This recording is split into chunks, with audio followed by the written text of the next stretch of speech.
이번 시간 역시 지난 시간에 이어서 수준의 공정시험법 예상 적중 문제 250선에서 121번 문제부터 하도록 하죠. 121번 문제에서는 수소이온 농도 측정을 위한 표준 용액 중 거의 중성 pH 값을 나타내는 것은 무엇이냐라니, 이것은 인산염 완충액이 되겠죠. 제일 낮은 것이 수산염을 다른 말로 하면 옥살산염 표준에 약 pH가 한 1.68 정도 되고, 두 번째가 낮은 것이 누구냐면 푸틸산염, 세 번째가 인산염, 여기까지는 산성 표준에, 그리고 붕산염이 9점대, 그리고 탄산염이 10점대, 수산화칼슘이 12점대 이렇게 되죠. pH 값으로. 그래서 붕산염, 탄산염, 수산화칼슘 표준액은 염기성 표준액 이렇게 되죠. 그 다음에 22번. 다음은 용존산수를 전극법으로 측정할 때 정확도에 관한 내용이다. 가로 안에 옳은 것은 무엇이냐. 정확도. 정확도는 100에서 플러스 마이너스 5%예요. 그래서 95에서 105%에 해당한다라는 것을 기억해 두시면 되겠다. 그 다음에 123번. DO 적정 시 종말점에서 액의 색은 청색에서 무색이 되어지죠. 무색. 그래서 이때 적정할 때 최종 적정액은 0.025 몰농도의 TO 황산 나트륨으로 적정을 하죠. 24번에 용존산수를 전극법으로 적정할 때 관한 내용으로 틀린 것은 정량 한계는 0.1mg/L는 누구? 적정법에 해당되는 것. 즉 인클로 아자이드와 나트륨 변법에 해당되는 것이 정량 한계가 0.1이고 전극법의 정량 한계는 0.5죠. 그래서 1번이 틀렸고, 경막 필름은 가스를 선택적으로 통과시키지 못하므로 장시간 사용 시 항화수소 가스가 유입으로 감도가 낮아질 수 있다. 이런 것도 기억해 두시고, 정확도는 수중의 용존산소를 인클로 아제드와 변법으로 측정한 결과와 비교하여 산출하고, 정확도는 4회 이상 측정하여 측정 평균값의 상대 백분율로서 나타난 값이며 그 값의 95에서 105% 이내여야 한다라는 것이 되고, 그래서 답은 1번이다. 125번에는 생물화학적 산소 요구량 측정 시 사용되는 ATU 용액의 용도는 무엇인가? 즉 BOD를 측정할 때는 탄소성 BOD만을 요구하죠.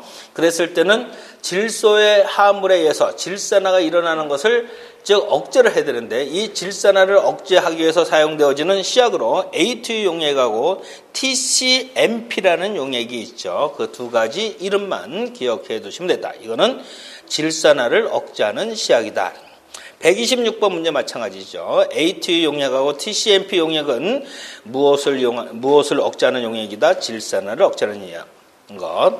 그리고 BOD 문제는 이 두 가지가 있는데, 그 외적인 문제는 책을 보고 BOD는 꼭 알아두실 필요가 있다.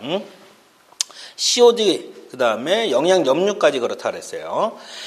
127번의 문제는 화학적 산소 요구량 적정법, 산성 가망원산 칼륨법으로 측정할 때 아질산산염의 방해가 우려되는 경우 간섭을 제거하기 위한 방법으로 옳은 것은 설파민산이라는 것을 집어넣는다.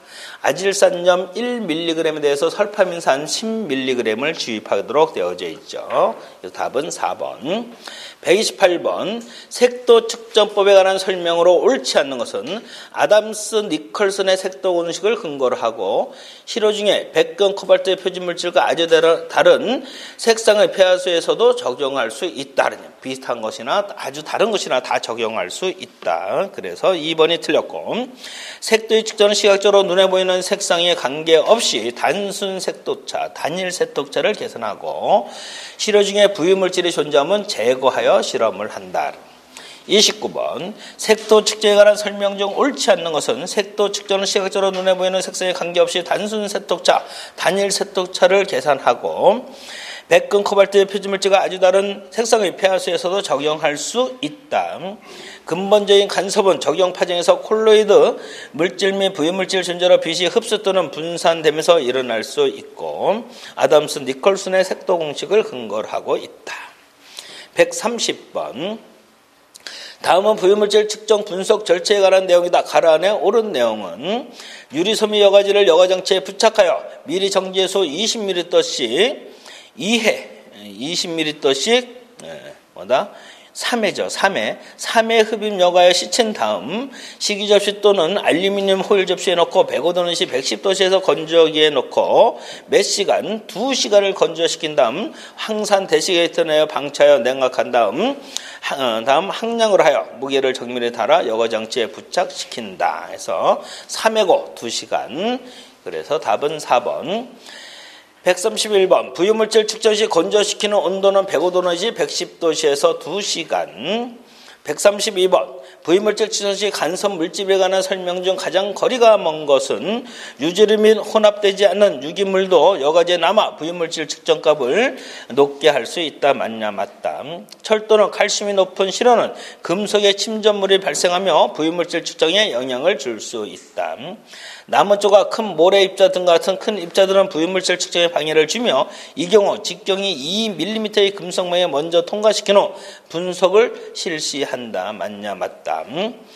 증발 잔유밀이 1000mg/L 이상인 공장 폐수 등은 공장 폐수나 해수죠. 해수 등은 여과지의 측정 오차를 최소화하기 위해 여과지를 세척하지 않는다. 그런데 이것은 여과지를 여러 번 세척을 하게 되어지죠. 특히 해수 속에는 염분이 존재하기 때문에 그 염분 Na하고 CL이 존재하면은 이온으로 존재할 때는 여과지를 통과하지만은 그 묻어져 있는 물에 Na이온과 Cl이온이 존재한다면 이거를 건조시키면은 NaCl이 돼서 무게를 나타나기 때문에 양의 오차를 유발한다. 그래서 세척을 하도록 되어져 있죠. 여러 번. 33번 부유물질 측정의 내용 중 틀린 것은 다 똑같은 얘기고 4번에 보면은 모래 입자 등 같이 큰 입자들은 부유물질 측정에 방해를 주며 충분히 침전시킨 후 채취하여 분석 실시하는 것이 아니라 2mm의 금속망에 걸른 다음에 측정하도록 되어져 있죠. 134번 노르말 역산 축진물질 시험 방법에 관한 설명 중 옳지 않는 것은 시료를 4 이하인 산성으로 하여 노르말 역산으로 축출한 후 약 80도씨에서 노르말 역산을 희선시킬 때 잔류하는 유류 등을 측정한다. 맞는 것이고 수중에 비교적 휘발되지 않는 탄화수소, 탄화소주, 그리상 유성물질 등이 노르말산층에 용이되는 성질을 이용하는 방법이다. 시료용기는 폴리에틸렌 용기를 사용한다는데 틀렸죠. 시료용기는 반드시 유리용기에만 사용을 해야 되고 시료를 보존할 때는 4도씨에서 황산을 집어넣어서 pH 2 이하에서 보존을 하도록 되어져 있죠. 최종 무게 측정에 방해할 가능성이 입자가 존재한다면 0.45 마이크로미터 여과지에 여과를 한다. 그래서 답은 3번.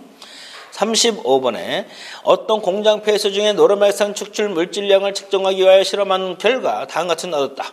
노르말산 축출 물질의 농도는 얼마냐? 측정에 사용한다는 시료는 500ml, 증발용 비커의 순무게는 76.1452g, 축출에 사용된 노르말산 증발 건조우유 비커의 무게는 76.1988g이다. 노르말 핵산의 농도 mg/L는 시료가 얼마다? 500ml, 0.5L. 노르말 핵산하고 증발 용기의 무게는 76.1988, 76.1988. 증발 용기만의 무게는 76.1452 g이니까는 요것은 곱하기 10의 3승해지면은 밀리그램이 되어지겠죠. 요거 계산기 누르면은 얼마인가? 요거 물어보는 문제고. 그랬더니 107.2가 되어진다. 136번에 노르말산 축출 물질 함유 측정 절차에 관한 설명인 아래 밑줄친 내용 중 틀린 것은 무엇인가? 1, 2, 3, 4로 기록을 해놨어요. 시료 적당량은 200mg 이상 그랬는데 5에서 200mg이지 200mg이 아니에요. 그래서 가번이 바로 틀렸네요. 메틸오렌 지시약을 0.1편에 2, 3번을 넣고 용액이 황색이 적색을 변한 다음 염산으로 시료를 넣어 pH 4 이하에서 조절한다. 그래서 다른 건 맞고 시료의 양만 5에서 200mg. 37번 노르메산 추출물질 시험에 관한 설명 중 옳지 않는 것은 강유리 양을 시험하지 할 때는 활성규산, 마그네슘 컬럼을 이용하여 동식물 유지를 흡착 제거하고 시료를 pH 4 이하의 산성으로 하여 노르말산을 축출하고 최종 무게 측정을 방해할 가능성이 있는 입자를 존재할 때는 0.45 마이크로미터 여과지에 여과하고 정량 한계는 0.5mg per 리터로 되어져 있죠. 0.5에서 5가 아니라 0.5mg per 리터.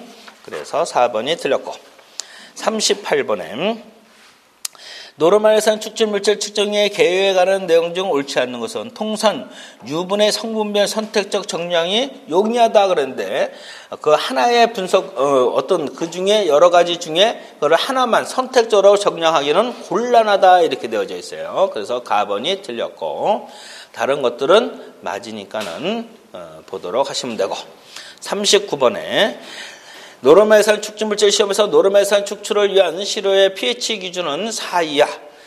축출 실험을 할 때는 4 이하가 되고 보존을 할 때는 얼마? pH 2 이하에서 보존을 하죠. 그다음 40번의 문제.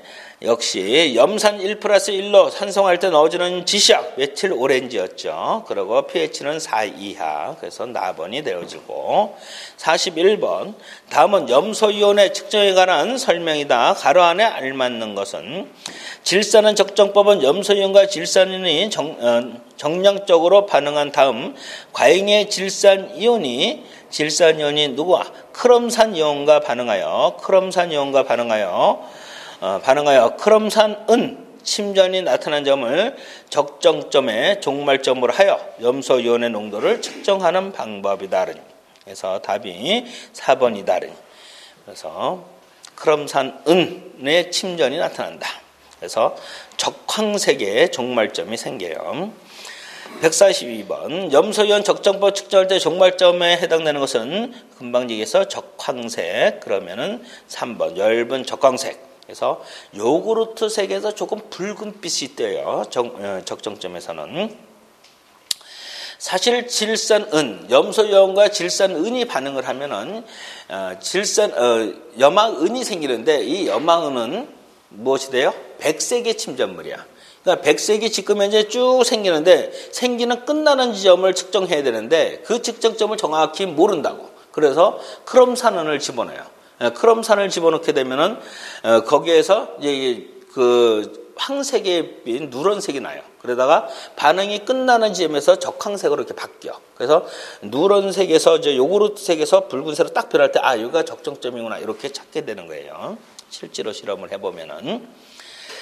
자, 43번에 보면은 적정점으로 염소이온 측정 시 아항산이온, 티오항산이온, 항산이온의 간섭을 방지하는 방법으로 가장 적절한 것은 과항산수소로 산화시켜서 우리가 제거를 한다. 과항산수소라는 것을 기억해 두시고 그 다음에 144번 적정법으로 염소이온을 측정할 때 정량 한계는 0.7 기억해 두시고 145번 다음은 잔류염소의 비색법 측정에 관한 내용이다. 가로 안에 알맞는 것은 시료의 pH를 인산염 완충용액이라고 그랬죠. 인산염 완충용액으로 약산성으로 조절한 후 발색하여 잔류염소의 표준 비색법과 비교하여 측정한다. 인산염 완충액이라는 거 기억해 두시고 146번 총질소를 자외선과외선 분광법 산화법으로 분석할 때 관한 설명으로 옳지 않는 것은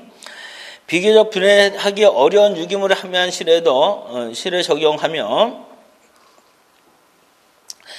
크롬은 1mg per 리터 정도에서 영향을 받는다 그러는데 크롬의 농도가 얼마 정도에서 영향을 받을 수 있냐면은 0.1mg per 리터 정도에서 받을 수 있어요. 0.1 요게 틀렸고 그 다음에 남은 다른 것들은 해설을 한번 참고를 해두시고 그다음에 실어 중에 질소 화합물의 알칼리성 관성 칼륨을 사용하여 120분에서 유기물과 함께 분해하여 질산이온으로 산화시키고 해수와 같은 실효에는 적용할 수 없고 질산이온으로 산화시킨 후 산성 상태에서 흑강도를 220 나노미터에서 측정한다. 이거 다 맞다른. 브로미온은 10mg/L가 되고 크로미온은 0.1이에요. 그래서 1번이 틀렸고 47번 총질소의 연속 흐름법, 염소 흐름법 측정에 관한 내용이다. 가로 안의 내용으로 옳은 것은 실어 중에 질소 화합물을 산화분해하여 질산성 질소 형태로 변화시킨 다음 카드뮴 구리 한원 컬럼을 통과시켜 아질산성 질소의 양을 550 나노미터 또는 기기에서 정해진 파장에서 측정하는 방법이다.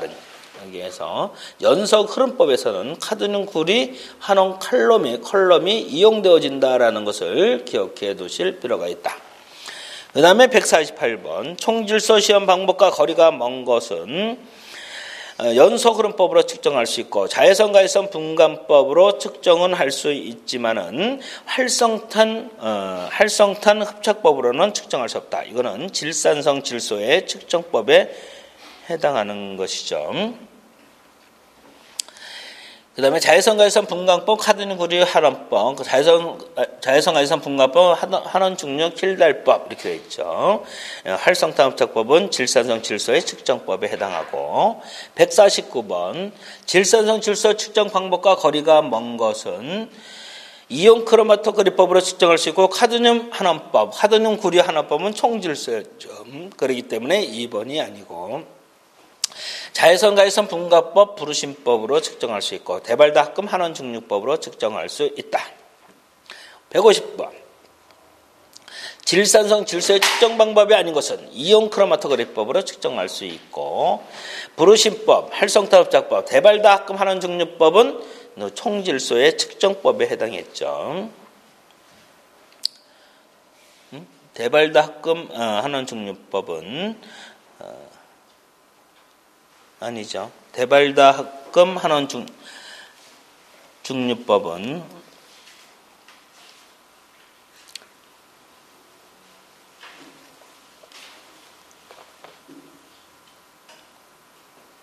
질산성 질소 측정법.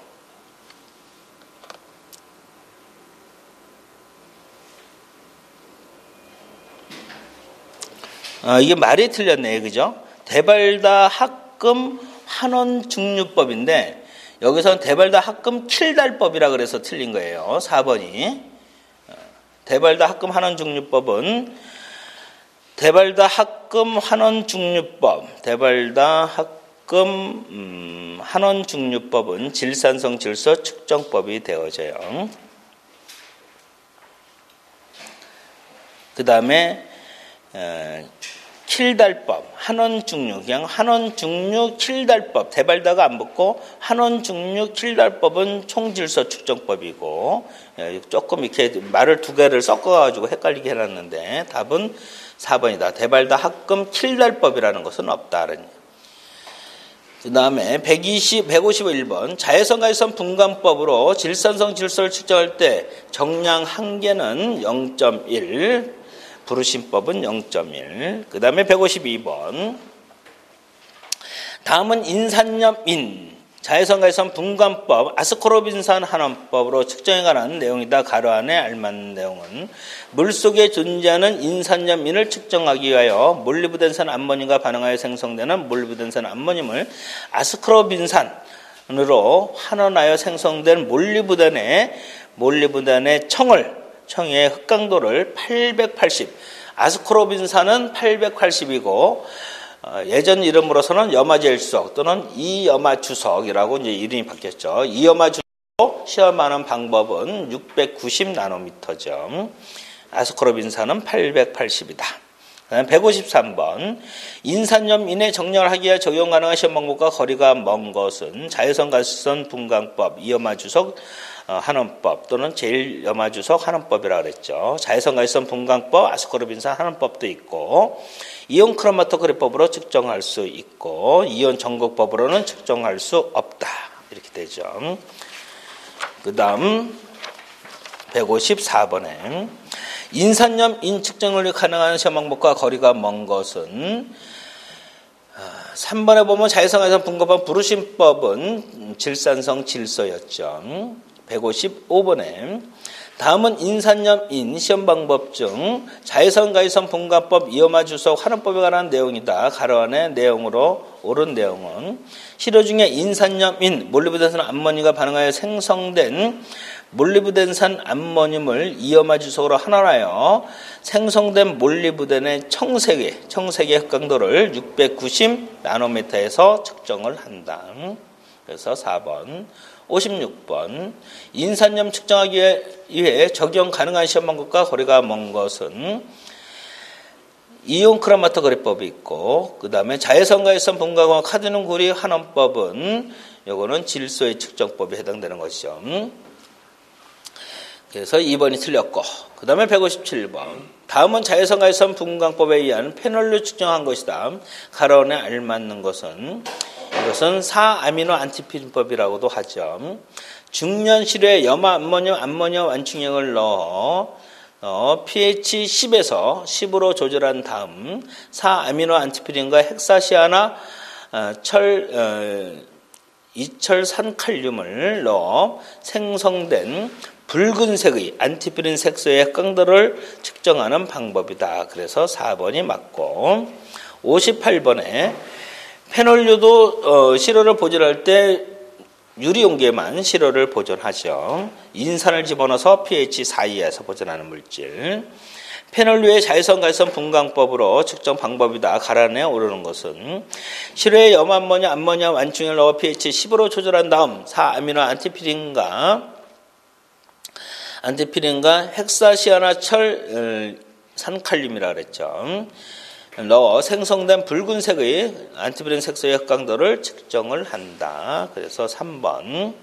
59번에 자외선가에선 분광법 페놀에서 측정 시 간섭 물질이 되는 내용이다. 가로 안에 알맞는 내용으로 옳은 것은 항화합물의 간섭을 받을 수 있는데 이는 인산을 사용하여 pH 4로 산성하여 교반하면 항화수소나 이산화황으로 제거할 수 있다. 인산이라는 것을 알아두시고 160번 페놀류 자외선가에선 분광법으로 페놀류를 측정할 때 간섭물질은 실온에 오일과 탈의 성분을 제거 방법으로 옳은 것은 실온의 오일과 탈의 성분은 나번에 보면은 수나트륨을 사용하여 pH를 12 내지 12.5로 조절한 다음 클로로포름으로 용매 축출하여 제거를 하도록 되어져 있다. 그래서 나번이 맞다라는 것을 기억해 두시고 61번에 페놀류 분석 시료에 산화제가 공존할 경우 시료 보존 방법으로 옳은 것은 채수 즉시 항산 암모늄 철용액을 첨가한다라는 것도 꼭 기억해 두시고 최근에 시험 문제 나왔던 것들이에요. 예전에는 좀 없었던 문제인데 62번에 역시 자외선가에선 분광법에 페놀류에 측정하라는 내용 중 옳지 않는 것은 붉은색의 안티피린 색소의 흑강도를 측정한다. 수용액은 510 나노미터 측정하고 클로로포름 용액은 460 나노미터 측정한다. 정량 한계는 클로로포름일 때는 0.005 mg/L고 직접법은 0.05죠. 0.05 mg/L. 그래서 정량 한계가 틀렸고 시료 중에 페놀류의 종류를 구분하여 정량할 수 없다. 163번 똑같은 문제죠. 즉 클로로포름일 때는 정량 한계는 0.005 mg/L. 그 다음에 수용액에서 실험하는 것, 수용액에 실험하는 것을 직접법이라 하는 거죠. 그래서 직접법은 그보다 10배 농도가 높은 0.05 mg/L에서 답이 3번.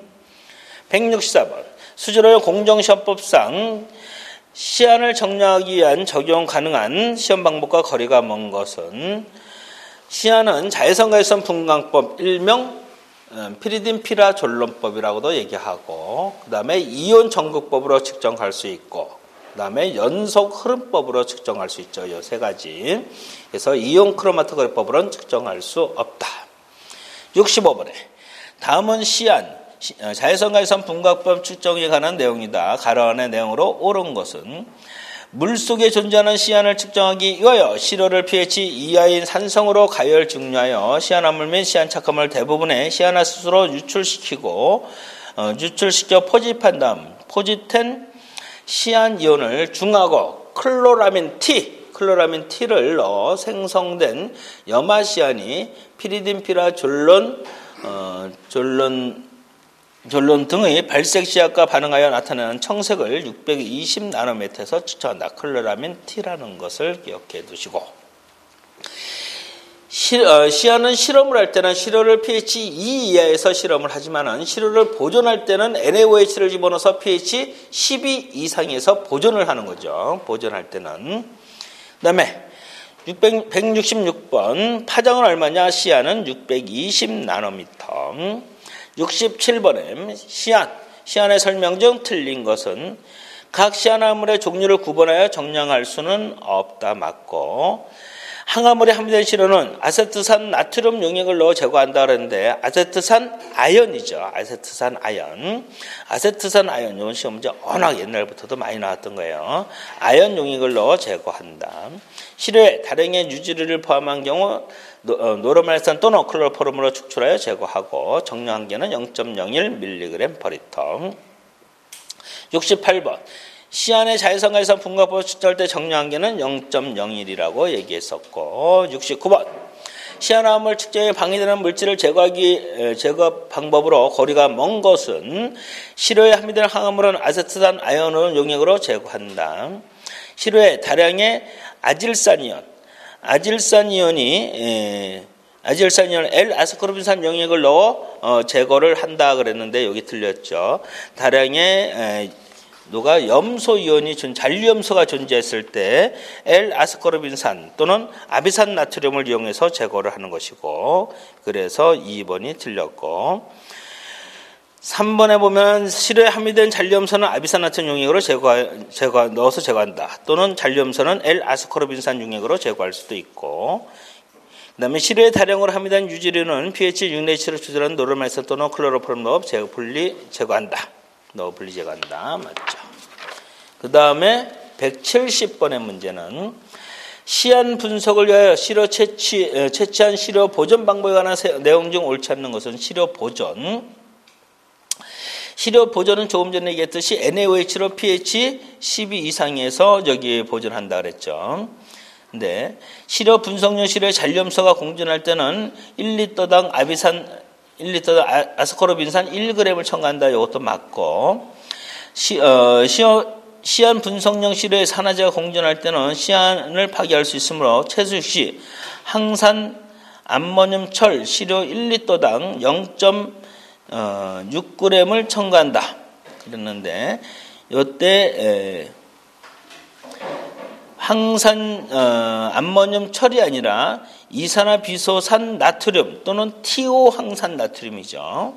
그래서 이것이 들어가는 시작이 항산 암모늄 철이 아니기 때문에 그것이 틀렸고, 최대 보존 기간은 15일.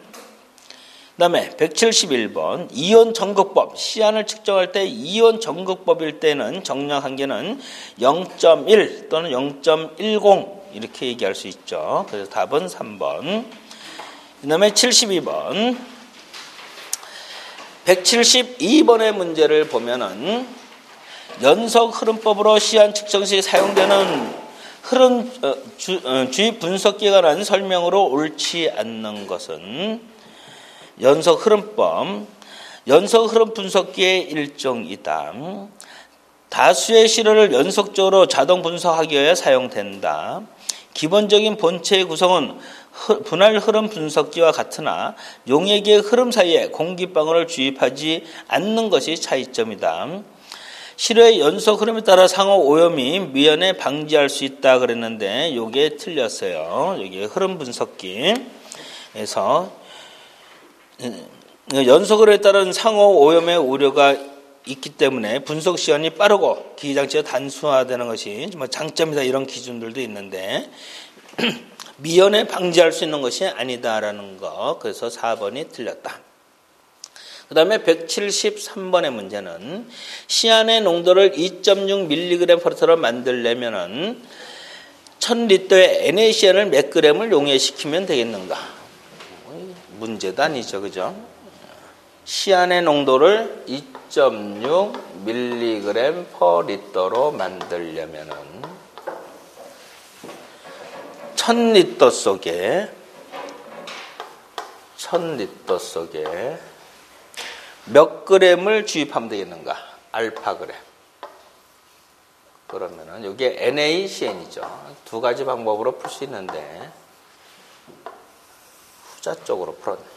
1g은 얼마? 10의 3승 mg 쓰면 되고, 얘는 시안이니까는, 얘는 시아나 나트륨이니까는 26에다가 얼마? 20선에 49죠. 49 중에 시안이 차지하는 것은 26 해놓고 요때 알파를 찾아도 되고, 아니면은 이렇게 찾아도 되죠. NaCn의 이 방법이 더 좋아요. NA 그램은 2.6mg/L, 2.6 곱하기 10의 -3승 g/L를 1000리터를 만든다. 시안 얼마? 26을 집어넣으려면 시아나 나트륨은 얼마를? 49를 집어넣으면 된다. 이거 계산하면 얼마냐? 이렇게 나오는 거죠. 하면은 4.9g 이렇게 나온다. 2.6, 2.6 이렇게 약분하면은 49 나오겠죠. 이건 49로 시작되는 거. 4.9니까는 5가 되겠네, 반올림에서. 그 다음에 174번 문제. 수질오염 공정시험법상 불소 화합물에 측정하기 위해 시험 방법과 거리가 먼 것은 불소는 원자흡수 분광강도법으로 측정할 수 없다. 이온 크로마토그래퍼, 이온 정법, 자외선 가해선 분광법 또는 란탄 알리자린 컴프레션법이라고도 얘기하죠. 75번의 문제는 불소의 측정 방법에 가장 적절하게 짝지어진 것은 자외선 가해선 분광법, 기체 크로마토그래퍼법이 아니고 자외선 분광법, 불꽃 원자 흡수 분광법도 측정할 수 없고 유독유라 플라스마 원자 발광법 또는 불꽃 원자 흡수 분광강도법으로 측정할 수도 둘 다 없고 자외선 가해선 분광법, 이온 크로마토그래퍼법으로 측정할 수 있다. 여기에 하나 더 든다면은 이온 전극법이죠. 76번에 자외선 가해선 분광법으로 적용한 불소의 측정에 관한 설명으로 틀린 것은 란탄 알리자린 컴프레션 착화물이 불소 이온과 반응해 생성하는 청색의 복합 착화물의 흑강도를 620나노미터 측정한다. 맞죠? 정량 한계는 불소는 0.15mg/L. 그래서 2번이 틀렸고, 알루미늄의 철의 방해가 크나 증류하면 영향은 없어지고 전처리법으로 직접 증류법과 수증기 증류법이 있다. 77번 불소를 자외선 가해선 분광법으로 분석할 때에 관한 설명으로 옳은 것은 염소이온이 다량 함유했을 때는 시료를 증류하기 전에 항산은을 첨가하게 되는 것이고, 그래서 틀렸고, 알루미늄 철은 중류하면은 없어지게 되고, 정량 한계는 0.15 맞죠? 이게 맞았네. 3번. 적세의 착화물의 합강도는 620이었죠. 그래서 4번도 틀렸고, 답은 3번. 78번. 불소의 자외선 가해선 분광법에서 옳은 내용은 물소에 존재하는 불소를 측정하기 위해 시료에 란탄 알리자린 컴프레션 착화물을 불소이온과 반응하여 생성하는 생성하는 것을 무슨 색? 청색의 복각 착화물을 620나노미터, 620만 알아도 답은 찾을 수 있네요. 그 다음에 79번. 다음은 자외선 가해선 분광법으로 불소 측정에 사용되는 분석기인 수증기 증류 장치이다. C는 요거 냉각기예요. 냉각기. 그 다음에 B에 해당되는 거 있죠? B에는 것은 이 킬달 플라스크예요. 이게 구부러지는 이렇게 구부러진 관이 존재하게 되는데, 이 구부러진 관이 존재하는 것이 바로 킬달 플라스크고, 여기에서 C는 냉각기다라는 것을 기억해 두시고, 180번의 문제는 다음은 이온 점검법을 적용하여 불소를 측정하는 경우 설명이다. 가로 안의 내용으로 오는 것은 이온 점검법. 이온 점검법에서 불소는 pH를 얼마로 만드냐면 5에서 5.5에서 측정을 한다라는 것을 기억해둬야 돼요. 실외의 이온 강도를 조절해 완충을 넣고 pH를 5에서 5.5로 조절하고 불소 이온 점검과 비교 점검을 사용하여 전위를 측정, 그 전위차로부터 불소를 정량한다. 이렇게 되죠. 자, 이번 시간에는 180번, 즉 자외선가해선 분광법으로 측정하는 물질들 했고, 이제 181번 문제부터는 불꽃 원자 흡수 분광 강도법으로 측정할 수 있는 물질들이 이제 쭉 나오는데, 그거는 다음 시간에 이어서 하기로 하겠습니다. 수고하셨습니다.